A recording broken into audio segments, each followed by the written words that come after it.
Lehman Beat, he sees the same problems, and Hashgraph is his solution for the world to solve many of the problems that we experience. You know, I'm thinking, you know, maybe if we do see corruption in the prison system, maybe we can put the whole thing, software-wise at least, on Hashgraph. Yeah. You know, in terms of like vendor control, for example, vendor selection process, it's going to be transparent, trustworthy. People can bid on it. There's not going to be any backdoors or kickbacks and whatnot, and that's going to improve, you know, the whole system overall. And you know, once people are involved in this new technology, they're becoming more productive. They feel hopeful about the future. They won't be turning into the hard drugs like heroin, cocaine, and gambling. Right. You know? And that's how you create this virtuous cycle where people feel happy about their lives, happy about their situation, and they will automatically stay away from the bad stuff that's plaguing the society right now. Wow. So you really feel that the Hashgraph in a way can really help society to that extent. Absolutely. I mean, I think that's what the inventors of internet or the early adopters of internet was trying to do anyway. I mean, the internet was a wonderful technology, connected people together. Right. But because of this lack of trust, instead of making things more transparent, people more trustworthy with each other, it actually goes the other way. It becomes, you know, it does damage, I think, to human relations. And that's why I buy into the slogan of Hashgraph is to build the trust layer of internet, where we don't have to rely on a third party, whether the third party is going to be the government, central bank, corporations, or the prison system. You know, we can just do transactions or, you know, operate directly peer to peer between, you know, the provider of a service to the consumer of the service. Right. And that's doable. And the world is, you know, we don't prove that with Bitcoin. And Bitcoin is just only a small slice of the pie. It's only the first application that's being implemented using DLT technology. Right. And it's been successful for the past 10 years. Yeah. Yeah, I mean, there are ways you can abuse the system because, you know, Bitcoin is not perfect. Just like the first, anything you invent for the, you know, in the first generation, like the internet, you know, many ways you can manipulate the system and hack it. But that's why, you know, I like the approach of Hashgraph too. They take things slowly instead of just hype everything up and try to do an exponential growth in the beginning. They do it methodically, you know, step by step and milestone after milestone to make sure they do everything right. Right. Because you don't want to lose the trust of the community, especially if your slogan is build the trust layer of the internet. You got to be really trustworthy yourself, and that means you do whatever you say you're going to do when you're going to do it. Right. You know what I mean? And they have been doing that. I mean, the track record, even though it's only been 2 years, has proven that they were the men of their words. So, do you think if Bitcoin were to kind of, you know, skyrocket again, that it would have a negative impact on, say, the Hashgraph? I don't really know. That's actually a very interesting question. I saw it did go up. It had a big spike the other day. Yes, I mean, went up 30% over the past week. And I've been thinking in my mind, you know, whether the correlation is going to be positive with Hashgraph or not. At this point, it probably doesn't matter because Hashgraph, the HBARs, the cryptocurrencies of Hashgraph, is not openly traded yet. And the reason for that is, you know, the vast majority, 99.9% of the supply is still being withheld by Hedera, the company of Hashgraph. And in terms of public participation of HBARs, it's only minuscule because only the first 5,000 testers of the first batch of testers, you know, in January, they had access, they had ownership of, you know, very small amount of HBARs. On average, maybe 1,000 HBARs per person, and that's not enough to form a market, right? Know? And it's not gonna. I believe it's not gonna until the second wave of testers, which I think is gonna start end of this month, early next month, and it's gonna consist of 100,000 testers. Assume, you know, nobody knows how many HBARs can they collect each, but let's say, you know, it's 1,000, just like the first batch of testers do. Now you have you know, millions of coins out there that can circulate around. People can trade on it. Right. And another factor is, are you going to trade the H bars on cryptocurrency exchanges, or is it going to be sold, let's say, through traditional means like Robinhood, or E-Trade, where Right. fiat can buy into it. Right. So I think if the majority of, in the beginning at least, if the majority of H bars are being traded for, for Bitcoins or Ethereum on cryptocurrency exchanges, then yes, I think there is going to be a positive correlation of both, the price of Bitcoin and H bar. So the price of Bitcoin will go up because people want to buy into Right. H bar, and they want to, the only way to do it is to buy into cryptocurrencies. Okay. They exchange that for makes H bar. sense. And also, the price of H bars will get up, will rise. But if H bar is only traded for fiat, then I don't think Bitcoin price is going to rise that much. It's actually, in fact, there might be an inverse correlation between the price of Bitcoin and the price of H bar, because people might even sell Bitcoins to use the fiat money that they have to buy into Hashgraph. Right. So it really depends. Right now, I think Hedera does a really smart thing by not having this ICO, initial coin offering. Like say list H bars on one of the biggest exchanges like Binance. It really just allows the community, Hashgraph community, to trade like organically instead of being dictated by the company what to do. Right. Because the market, I think, the founders of Hashgraph, they believe in free market. I think free market is very intelligent to figure out the most efficient way Right. of doing something. So allow the market to dictate the price, the supply and the demand of their cryptocurrency is the best way to go. Does that make any sense? It does. It does. That's why nobody's selling. Right. Everybody's holding back. Right. You know what I mean? And I don't think it's going to be, the market is going to be huge until the SAFT investors, the people who bought it, who committed their funds into the cryptocurrency of Hashgraph last August. I think they will get their H bar sometime this year, maybe like, I don't know, July, August of this Okay. year. And that's going to be a big supply. That's going to be millions, even hundreds of millions of coins. And at that time, they will, some of them will choose to sell. And then you'll see, what the market thinks the value of Hashgraph is going to be. And it's funny. A couple of days ago, I saw this news. I think it's the Dallas Morning News or something. It reported that Hashgraph actually gave out several $100 million worth of H bars to its employees. Wow. And early investors, early involved, founders too. So, but they're going to withhold, like they cannot freely sell their H bars for at least 4 years. So they can't sell it. They cannot sell. It's very similar to like the startup. Okay. The founders, for example, they make the commitment that not to sell it even after IPO. They have like a window. They have to hold onto the stock for like 2 to 3 years. Right. Then after that, which is good, because if you sell, especially if you have a big supply, that tends to have a downward pressure on the price. So, and there's several $100 million worth of H bars. If even a small portion of that flows into the market, that's going to have negative effect Right. on the price. So I have one more question. Where do you think people's hesitation about Hashgraph comes from? Because I think if anyone watching this now were to do a little bit, maybe a YouTube search for Hashgraph, they would find, a decent amount of videos that are, not in favor of Hashgraph or do not believe in Hashgraph. Right. So where do you think the kind of hesitation about Hashgraph comes from? I think several sources. I think the main source is that people are just not familiar with the technology.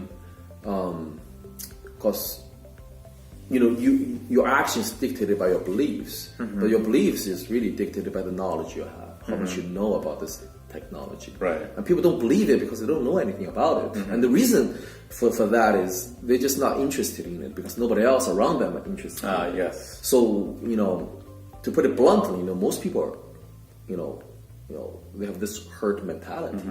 They don't really think independently, identify value without the influence from their peers. Right. Just like buying stocks, the reason people buy Amazon or Google or whatnot, not because they believe in it, but because everybody else is buying. Right. And that's how they drive the price up. But they got to remember that the Googles and the Amazons and the Facebooks, they all go through this initial phase of, not being recognized by the world, by the public. Like imagine '98 when Google first came out. Of course, started in Silicon Valley, in Stanford. But let's say some guy in Rhode Island heard about it and they believe in Google and start telling you and me about it. We'll think, what is Google? It sounds so weird. Who would name their company Google? That's think right, about it. It's a weird name. Yeah. Just like same thing as today. People talk about Hashgraph. What is Hashgraph? When you first hear about something, it doesn't register.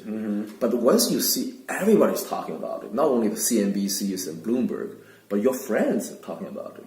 Your friends are using it. Yes. There are apps being built on this technology that you can download, that you can use it, and you realize this is so much better than before. And not until the name Hashgraph has been circulating, around you for like probably thousands of times, do you really gain an interest in it? Right. Then you actually dedicate yourself several hours of time to say, let's figure out what this is. Right. You know what I mean? Same as Bitcoin. Bitcoin when it first started, people think I thought it was a scam. Right. Same here. Yeah. Right, and it wasn't until everybody's talking about it, like in 2017, when you probably got serious about this thing and say, I want to dedicate a day or a week just to learn about it. And that's the thing with knowledge, there's always going to be a learning curve, unless it requires effort to overcome that learning curve. Right. So unless you truly dedicate yourself and commit yourself, truly learn about it, you'll always be observer on the sidelines and wondering what this is, what the fuss is about. Right. And most people, to be honest, they will not learn. They will not learn until it's too late. Just like I was, when the mobile internet was big. I was 27 at that time when iPhone came out. But I never really thought about, be part of this change. I just remain on the sidelines and be observer and use the technology. And there's nothing wrong with that, The technology benefited everyone, including my parents, who would never have been, a big surfer of the internet without this mobile technology. Right. The apps, it makes internet accessible to everyone. Right.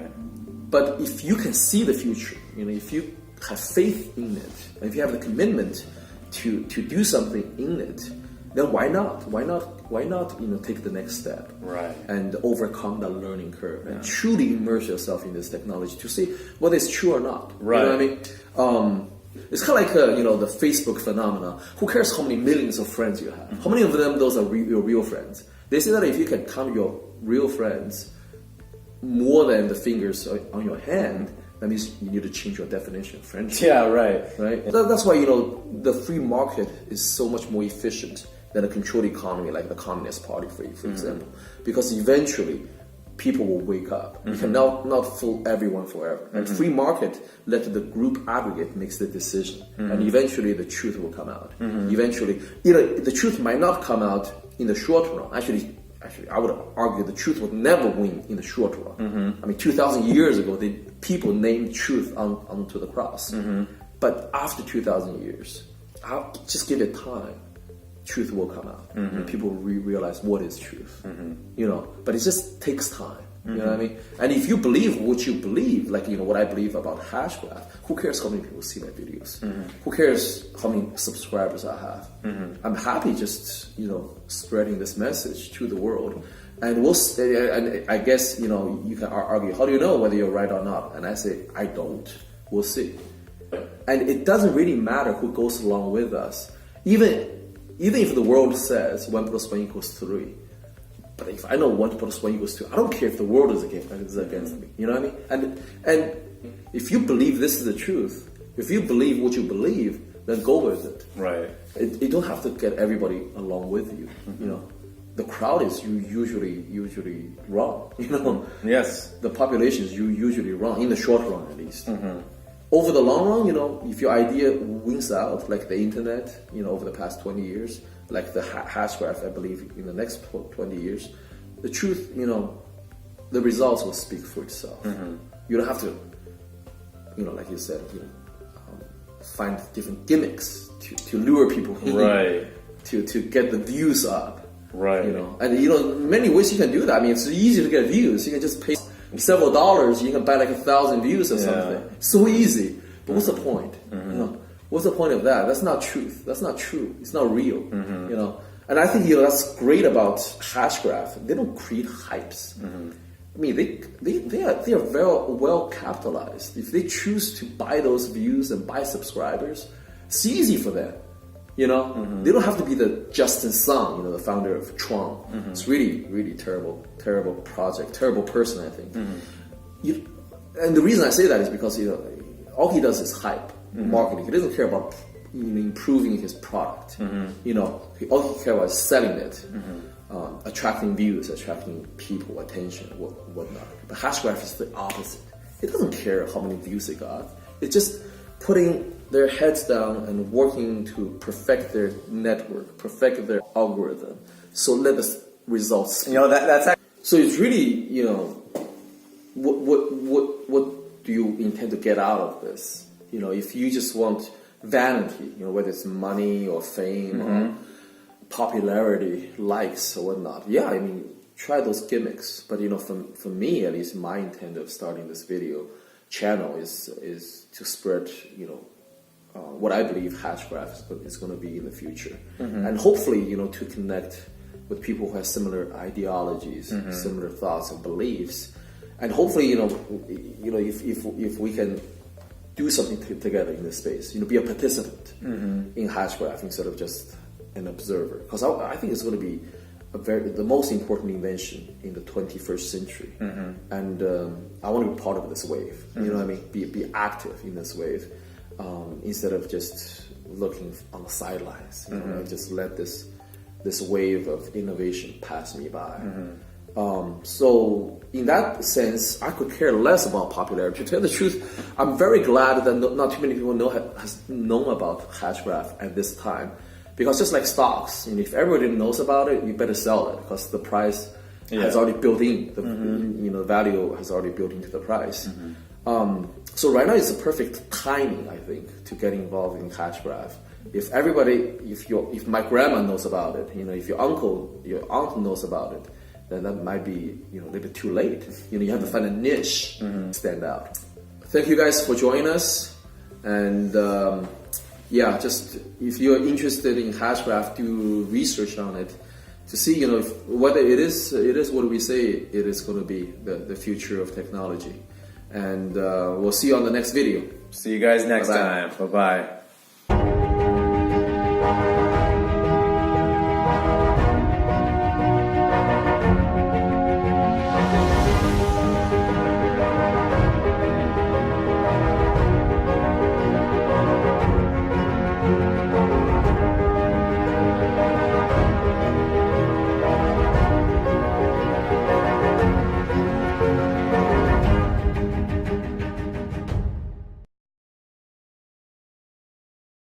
Actually, a really, really good point that you're making, and it actually made me think of something I was talking about with Jen this morning.